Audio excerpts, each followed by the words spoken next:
Doğa. Çok seviyorum seni. Ve seninle yaşlanmak istiyorum. Ve senin de beni çok sevdiğini biliyorum.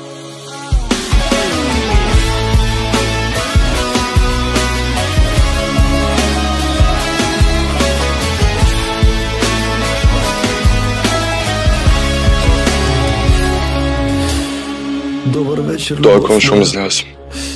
Спиш ли?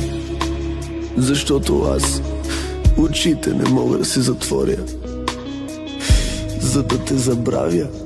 Всяка вечер се моля, но няма geri kazanamazsam yaşayamam. която да ме спаси. İyi ki varsın. За това, че загубих любовта на живота ми. Sen varsan varım.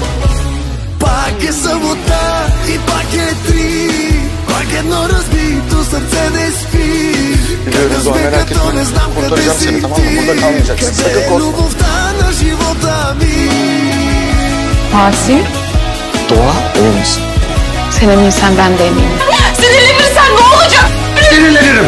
Sen benim karımsın. Evleniyorum ben. O zaman mutluluklar size.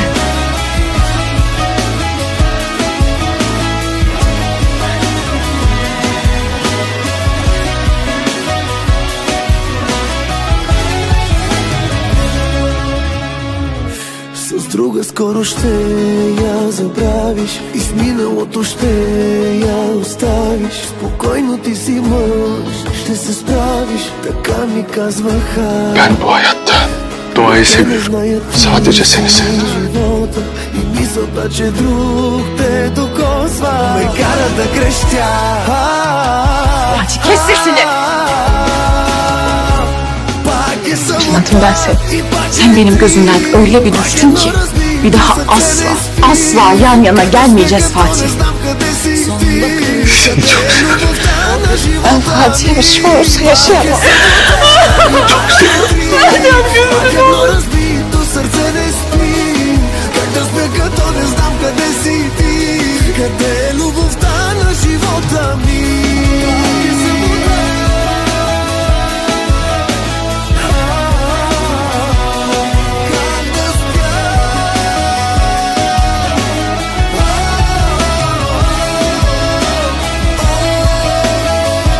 Sana çok aşığım canım karım.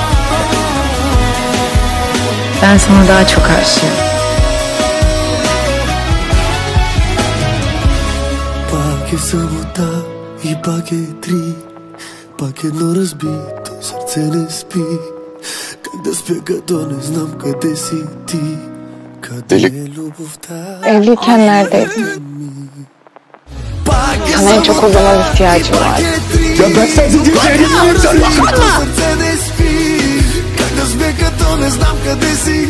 Evlenelim.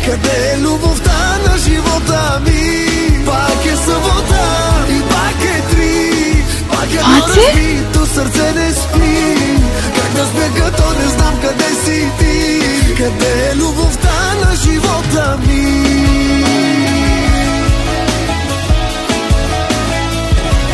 değilim. Kıstık sana. Fatih, seni kaybetmek en büyük trafik kazasından daha beter benim için.